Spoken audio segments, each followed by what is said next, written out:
Le livre des Proverbes, chapitre 4. On va essayer d'avancer sur le texte.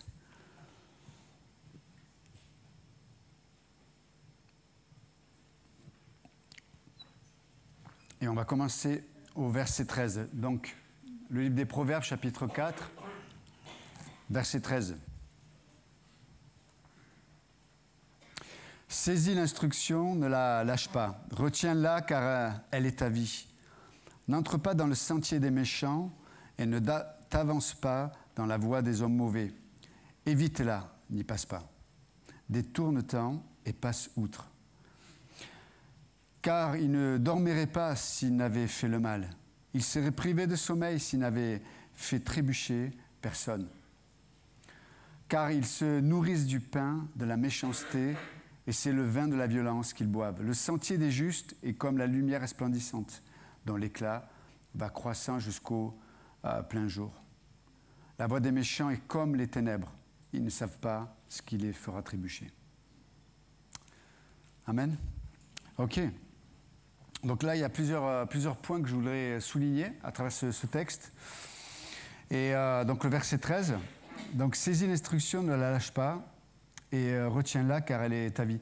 Alors, c'est vrai que dans la façon de penser des Juifs, ils ne sont pas, à la différence de la pensée grecque, où on pense de façon croissante ou décroissante au point 1, point 2, point 3, point 4, etc.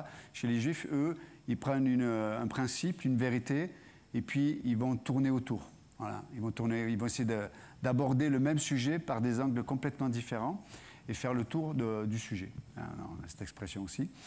Et c'est pour ça qu'on a l'impression qu'il se répète, mais il ne se répète pas. C'est il se répète, mais il ne se répète pas. Ce que je veux dire par là, c'est qu'il parle des mêmes choses, mais il les aborde avec des angles un peu divers et variés, afin que nous puissions comprendre, afin que nous puissions être convaincus par la sagesse qui vient de Dieu. Dans le verset 13, il nous dit, verset 13, saisis l'instruction, ne la lâche pas. Et c'est intéressant parce que le mot là, retenir, là, ou retient, en hébreu, ça parle d'avoir la possibilité d'utiliser notre force lorsqu'on tient quelque chose. Pour le dire autrement, je ne sais pas si certains ont déjà fait de la mécanique ou des choses comme ça, ou dévisser un boulon ou le visser. Et des fois, vous devez dévisser quelque chose c'est difficile d'atteindre le boulon ou le vis ou la vis. Et tu es là et puis tu arrives à mettre ta pince ou ton tournevis et tu arrives à le placer, mais tu galères, tu n'as aucune force pour pouvoir dévisser ou visser. Ouais. Et donc là, l'idée de ce mot, c'est de trouver la bonne position pour pouvoir utiliser ta force pour faire la chose qui est à faire. Et là, en l'occurrence, c'est retenir. Et donc, ce qui est intéressant dans cette expression, c'est ça. C'est des fois, on retient la bonne chose, mais la position qu'on a ou la façon dont on la tient, on n'a pas la force de la retenir. On n'a pas la force qu'elle se soit efficace. On n'a pas la force que ce soit efficient dans nos vies. Donc, je peux connaître des choses sur la volonté de Dieu pour ma vie, mais parce que je suis dans une mauvaise position, parce que je suis... Alors, la mauvaise position, ça peut être des mauvaises relations, ça peut être une mauvaise façon de penser. Voilà, j'ai toujours pensé comme ça, j'ai toujours eu cette opinion, j'ai toujours eu ce sentiment. Voilà qui je suis. Et en fait, j'entends des vérités, mais je ne suis pas adapté pour pouvoir appliquer une force, pour pouvoir faire en sorte que ce soit efficace. Je ne peux pas retenir l'instruction. Et là, le mot en hébreu pour instruction, c'est le moussar, on va dire c'est des instructions qui adressent la sphère morale. Okay? La sphère morale. Vous savez, il y a plusieurs instructions dans les Écritures. Il y a l'aspect théologique, l'aspect culturel, l'aspect cérémonial. Il y a aussi l'aspect moral. Et là, c'est le mot moussar en hébreu, ça parle de ce que Dieu veut toucher dans la sphère de notre comportement, notre façon de penser de façon extérieure. Et donc là, il dit, mais saisis ou retiens l'instruction.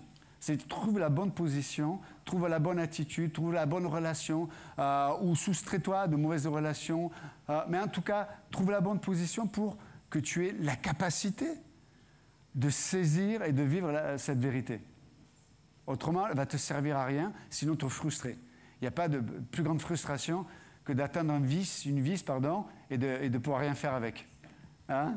Pour les bricoleurs du dimanche comme moi, voilà.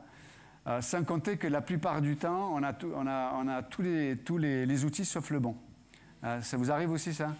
J'ai une grosse trousse d'outils, j'ai plein d'outils, et quand il faut faire quelque chose, je trouve qu'il n'y a jamais ce qui est adapté.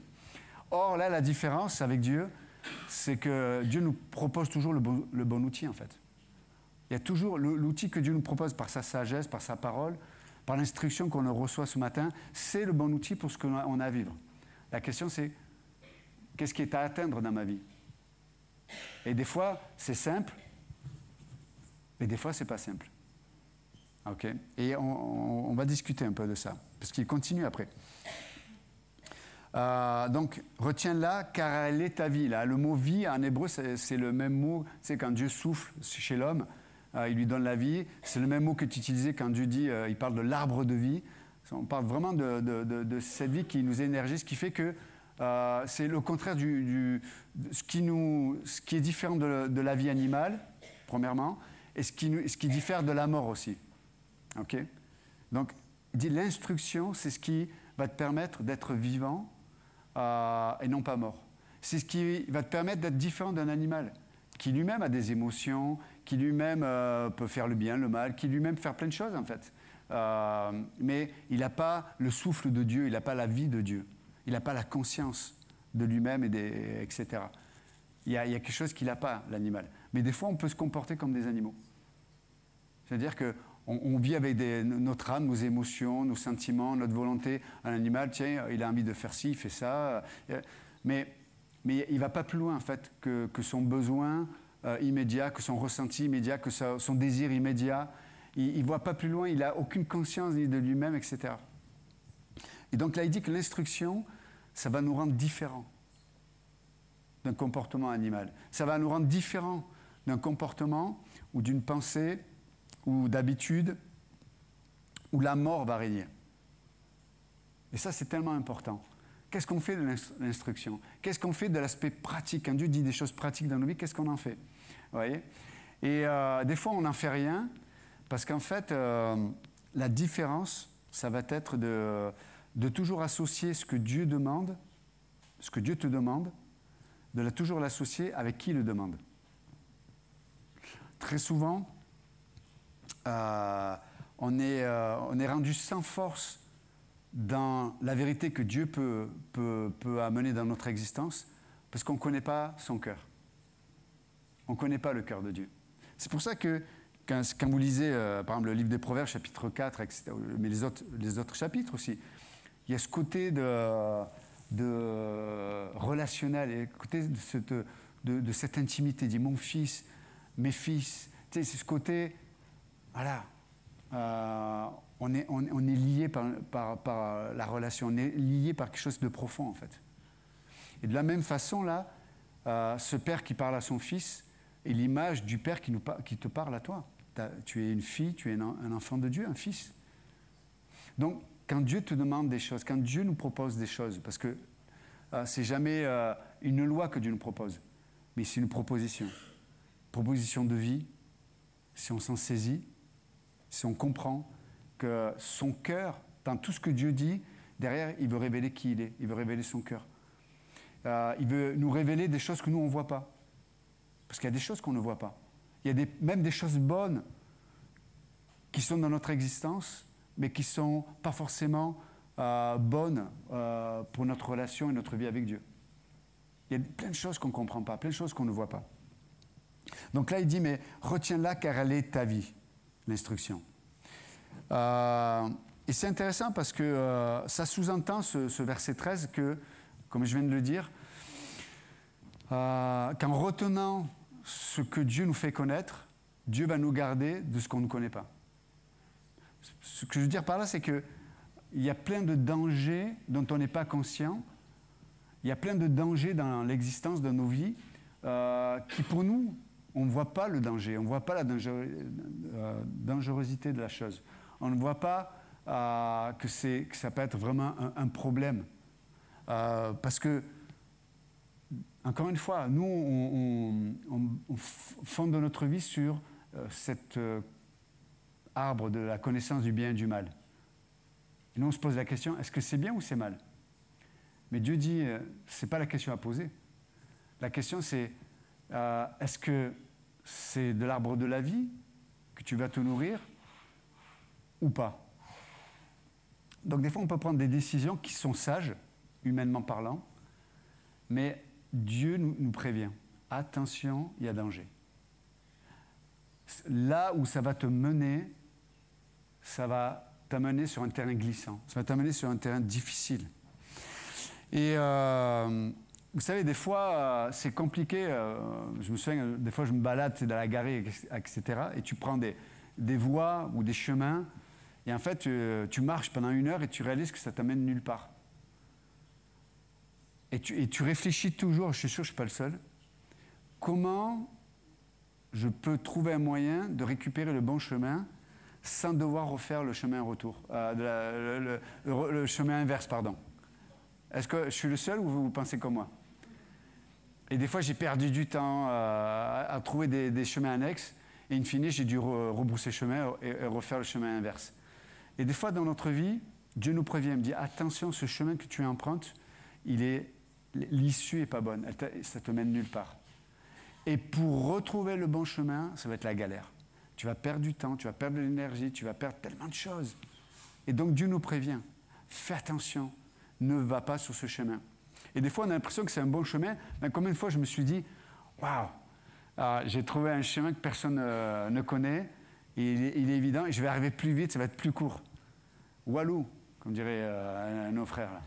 Hein? Rien du tout, au contraire, je vais encore plus perdre du temps, je vais me mettre encore plus en galère, c'est terrible, quoi. Et des fois, dans nos vies chrétiennes, on est comme ça. La parole de Dieu nous donne des éléments clairs, elle nous donne elle nous dit, fais attention. Même Seigneur, il n'y a pas de mal. Regarde cette relation, il n'y a pas de mal. Oui, il n'y a pas de mal, humainement parlant, mais je t'assure, il y a danger.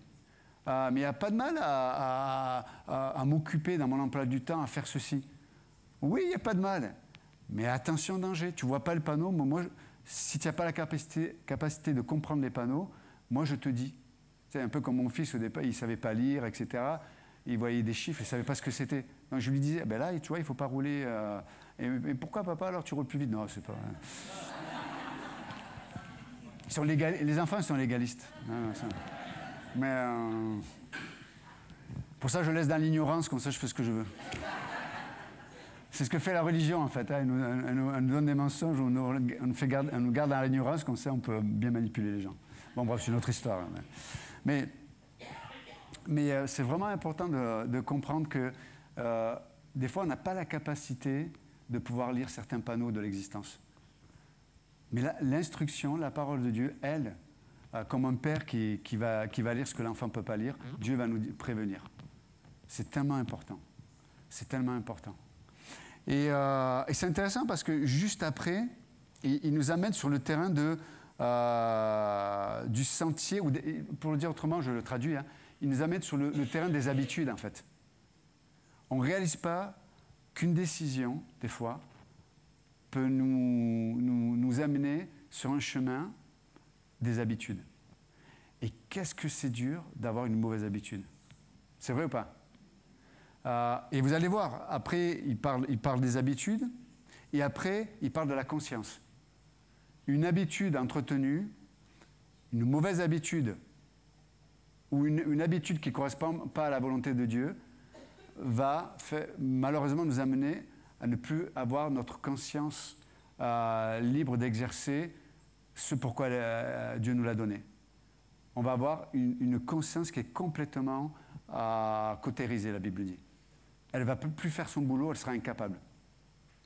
Combien de gens je peux voir, si je prends un sujet banal, mais par exemple la cigarette, si vous fumez, ben j'espère que vous allez vous condamner ce matin. Parce que non, mais Non, mais par exemple, la cigarette, bon, ça fait partie de la vie sociale en France. C'est pas un problème tant que ça. Même si même le monde dit, je ne sais pas si vous avez vu les paquets, fumer tue. C'est marqué, non? Puis on voit des organes un peu, etc. Moi, j'ai accompagné des gens en fin de vie qui ont eu des cancers parce qu'ils ont fumé. Honnêtement, c'est horrible, quoi. Mais comme l'effet n'est pas immédiat, tu prends pas de cigarette, oh, j'ai le cancer du poumon. Non, ben, ça prend du temps. C'est comme, Dieu prend du temps pour faire un travail dans nos vies, mais le malin, il a le temps aussi de t'amener des cancers spirituels, des cancers dans l'âme. Il a le temps. Et des fois, on prend des habitudes sur certaines choses, mais elles vont nous détruire, elles vont nous faire du mal. Et pour revenir à la cigarette, je ne veux pas vous amener sur le côté moral. Oh, c'est pas bien. Tu sais, comme le film avec les inconnus, là. Bien, pas bien. Pour ceux qui ont vu le Paris, le film Le Paris. Mais ce n'est pas ce côté-là que je veux amener le sujet. Mais c'est juste de dire, par exemple, la cigarette, ça fait du mal. Ça te fait du mal. Ça te fait du mal dans ton corps, mais aussi ça te fait du mal dans ta capacité à être libre. Parce que c'est une addiction. Ça te prive du plus bel héritage que Dieu nous a donné, c'est la liberté. Et là, on est là tranquille comme si, non. Dieu dit, je ne suis pas d'accord avec ça. Troisièmement, la Bible dit que tu es le temple du Saint-Esprit. Donc Dieu n'est pas d'accord avec ça. Mais regardez avec moi. Tu peux prendre une cigarette, c'est agréable, etc. Mais le lendemain, tu en prends 2, 3, puis après, tu deviens fumeur, comme on le dit. Hein. Je deviens fumeur. Mais vous avez remarqué, cette habitude, à force d'avoir cette habitude, au début, on peut être gêné, surtout si on est dans un contexte chrétien où on adresse le sujet, on est un peu gêné. Mais à force de le faire, après, il n'y a pas de problème. Hein, je peux même rentrer dans l'église, pasteur, t'en veux il n'y a pas de problème. J'ai plus de conscience. Ma conscience n'agit plus. Ça ne me dérange pas. Ça ne me dérange plus. Et là, je donne cet exemple-là, mais il faut que ça nous dérange. Et ce n'est pas légaliste que ça nous dérange. C'est salvateur que ça nous dérange. C'est pour notre salut, c'est pour notre bien, c'est pour nous lier. C'est pour ça que je parlais du cœur de Dieu. Le cœur de Dieu, c'est pas juste qu'il n'est pas content. Tu fais pas ce que je te dis, tu fais pas ce qu'il faudrait faire, ça m'énerve. Non, Dieu voit les dégâts, Dieu voit les privations, Dieu voit l'esclavage que c'est. Et il a payé de sa vie, il a payé de son sang pour nous rendre libres. Alors arrête de retourner dans la boue, quoi. C'est ça qui motive Dieu. Donc il dit, bon, tu ne veux pas me croire quand je te dis que c'est pas bien, mais moi je vais utiliser ta conscience. Et si ta conscience ne fonctionne pas, je vais utiliser des hommes et des femmes qui vont révéler que c'est un problème. Mais vous avez remarqué, si les gens révèlent quelque chose dont ma conscience ne me gêne plus, je vais m'écarter. C'est vrai ou pas? Si moi j'ai une habitude, je fume, et que ça ne me pose plus un problème, mais que vous avez vos regards bizarres là, je vois que vous me jugez. Je vois que vous me jugez. Non, mais en fait, on ne juge personne. J'espère qu'on ne rentre pas dans le côté légaliste, où on va juger celui qui fume. On n'est pas là pour juger celui qui fume. On est là pour aimer. Mais ce n'est pas parce que je ne te juge pas que je suis d'accord avec toi. Vous êtes avec moi ou pas? Je ne suis pas d'accord avec toi. Tu fumes, tu t'empoisonnes, il y avait tout ce que je vais pas répéter ce que j'ai dit. Je ne suis pas d'accord avec toi. Je t'aime, je souris, je t'apprécie, je te prends dans mes bras. Je ne suis pas d'accord avec toi. Point à la ligne. Je ne te juge pas, mais je ne suis pas d'accord. Est-ce que j'ai le droit de ne pas être d'accord avec toi? Hein? Surtout quand tu as tort. Voilà. Donc, et c'est tellement important, mais que notre conscience soit toujours préservée pour qu'on soit gêné. Pourquoi? Parce que si notre conscience est encore vivace, Dieu pourra nous atteindre. Quand la conscience est cautérisée, ça veut dire que lorsqu'elle n'a plus de sensations, c'est compliqué. C'est compliqué. Et c'est pareil, je pourrais donner plein de sujets. Je parle de la cigarette, mais ça peut être l'adultère, la fornication, la pornographie, ça peut être la négativité. Il y en a qui sont habitués. Voilà. Ça va? Non, ça ne va pas. Mais il fait beau. Allez, il va pleuvoir. Dans une semaine, j'ai regardé Météo France, il va pleuvoir dans 3 jours. Ils sont négatifs, mais c'est leur habitude et ça ne leur pose plus un problème. Il y en a qui calomnient, il n'y a pas de problème. Ils te voient, ils vont parler du voisin, du machin, de lui. Tu dis, ça va mon frère? Ouais, t'as vu la sœur, t'as vu le frère? Ils te font, tout le monde part avec un costume. Vous connaissez l'expression, hein, faire des costumes. Ils n'ont plus de problème de conscience. Waouh! Waouh! Donc, et là, le texte nous prévient, il nous dit, mais attention, n'entre pas dans le sentier des méchants et ne t'avance pas dans la voie des hommes mauvais. Évite-la. On revient. Ça veut dire, n'essaie même pas une cigarette pour faire boire l'essai. N'essaie pas de prendre de la cocaïne. N'essaie pas un joint. Tu ne sais pas, il y a des gens, ils vont le faire, ça va... Ils vont dire, j'ai essayé, ils ne sont pas tombés là-dedans. Mais il y a des gens, une fois, une seule fois suffit. Il y a des chrétiens même qui peut-être avant leur conversion, avaient des addictions, etc. Et puis Dieu les a délivrés, ils sont libres de ça. Mais il suffit d'une seule fois, même alors qu'ils sont chrétiens, de toucher quelque chose. Et ils vont retomber dans l'addiction.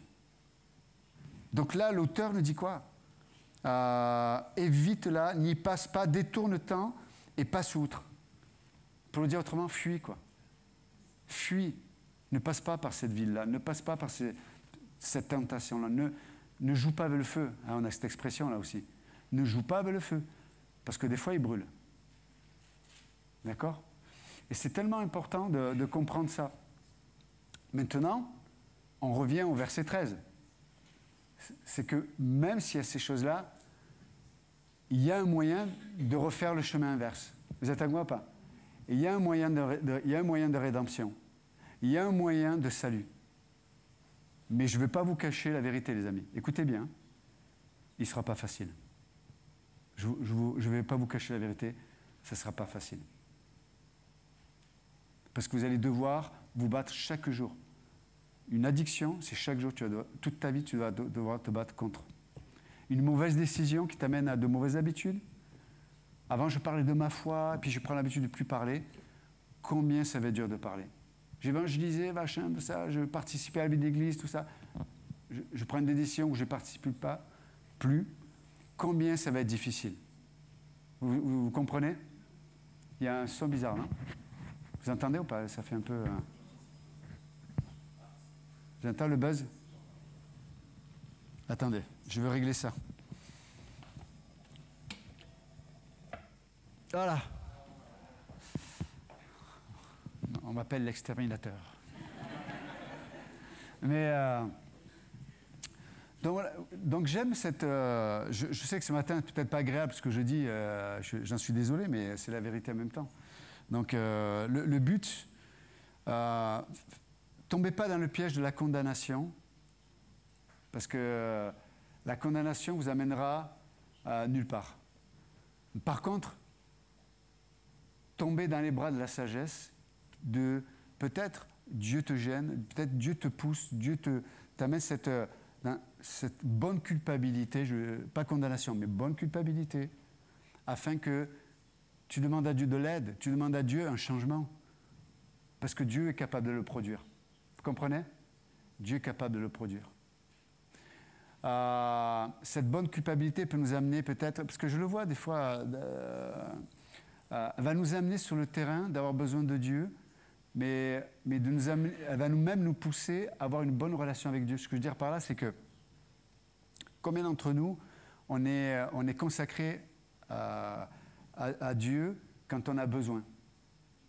Je passe un moment difficile, je suis malade, on voit les gens qui viennent à l'église, qui sont engagés.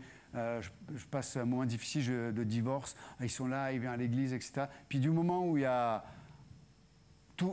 situation change et ça va mieux, hop, ils ont disparu. C'est comme dans les tours de magie. Hop, hop, hop, hop, hop, hop. Allez, tu m'as vu, tu me vois plus. Hein? Et des fois, dans l'église, et en fait, on réalise que des fois, on réalise que notre relation avec Dieu, c'est qu'on se sert de Dieu. Pour aller mieux, pour que, voilà, c'est difficile. Et là, je veux vivre quelque chose. Et Dieu dit, mais j'aimerais que que notre vie, notre relation, elle change un peu quand même. Que ce soit pas juste, tu as besoin de moi, je suis... Tu sais, un peu comme le peuple d'Israël. Dans le livre des Juges, il est là, et il fait ce qu'il veut, il fait sa vie, c'est beau, le bonheur, et puis malheureusement, des ennemis viennent, ils prennent le pays, et ils supplient Dieu, aide-nous, aide-nous. Dieu intervient, ils sont contents, merci Seigneur, et puis ils recommencent. C'est que ça. Sauf qu'à force, leur cœur s'endurcit de plus en plus. Et ce que je veux dire par là ce matin, c'est que demandons à Dieu de nous aider parce que là, je parle des habitudes négatives, enfin, du cycle négatif, parce qu'il en parle, mais il y a un cycle positif aussi. C'est-à-dire que si je retiens, si je me positionne à l'endroit où je peux avoir cette force de commencer à aimer les choses de Dieu. Vous savez, on aime ce dans quoi on s'investit. C'est vrai ou pas? Je sais pas, je parle de mécanique, tu as des gens, ils sont passionnés de mettre leurs mains dans des moteurs. Ils sont là, moi je ne supporte pas ça. Mais eux, ils se régalent, ils s'éclatent. Ou de la peinture, il y en a c'est des fleurs, il y en a c'est des timbres, il y en a c'est ceci, il y en a c'est cela. Mais on voit, quand tu t'investis dans quelque chose, ben, tu as de la passion, tu as du désir, tu as envie, tu y penses. Ben, de la même façon, quand tu t'investis dans le royaume de Dieu, ben, ton désir pour Dieu revient aussi. C'est vrai ou pas? Mais combien d'entre nous, c'est vrai, et encore une fois, j'espère en tout cas, peut-être je m'exprime mal, mais je vous demande pardon, je m'exprime mal. Le but, ce n'est pas de mettre un poids ou un fardeau, mais c'est de nous amener à comprendre la sagesse de Dieu. C'est que, mais c'est vrai, je peux venir à l'église dimanche, c'est très bien, gloire à Dieu, continuez de venir, que Dieu vous bénisse. Mais si je ne vais rien avec Dieu, si je ne m'engage pas avec Dieu, je vais toujours avoir cette lutte avec mes désirs, mes passions, et la volonté de Dieu et les désirs de Dieu. Parce que, encore une fois, je viens de le dire, je vais être passionné dans les choses dans lesquelles je m'investis. Donc, pose-toi la question, en tant que chrétien, dans quelle mesure je m'investis dans les réalités avec Dieu, dans le royaume de Dieu? Parce que si tu veux avoir un désir plus grand pour Dieu, si tu veux avoir un plus grand amour pour Dieu, investis-toi dans ces choses. C'est vrai ou pas? Et l'amour va apparaître. C'est pareil. Alors je parle avec Dieu, mais ça peut être dans un couple. Tu sais, les gens, ils travaillent toute la journée, ils ne se voient pas, ils ne font que se croiser. Si j'aime plus ma femme, j'aime plus mon mari. Mais investis-toi. Attends, je ramène de l'argent quand même. Mais on s'en fout de ton argent. Investis-toi. Passe du temps. Investis-toi dans l'éducation de ton enfant. Là où tu t'investis, c'est là où ton cœur va être passionné. Vous êtes avec moi ou pas? Et c'est tellement important. Donc, et donc là, l'auteur, il nous parle de ça, quoi. Et verset 16. Car, écoutez bien, c'est là où je parle de la conscience. Ils n'ont plus de conscience. Car ils ne dormiraient pas s'ils n'avaient pas fait le mal. Eux, s'ils n'ont pas fait le mal, ils passent une mauvaise nuit. Si j'ai pas écrasé quelqu'un, si j'ai pas dit du mal de quelqu'un, si j'ai pas volé, t'as des gens, s'ils n'ont pas fait une affaire du siècle en volant quelqu'un, j'ai réussi à mentir, la personne a cru. Ah, je vais bien dormir ce soir. Waouh. Je parle pas des vendeurs, il y a des vendeurs honnêtes. Hein.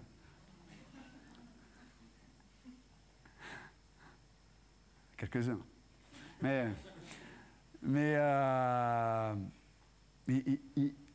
ils peuvent pas bien, ils sont pas en paix s'ils n'ont pas fait le mal. Waouh.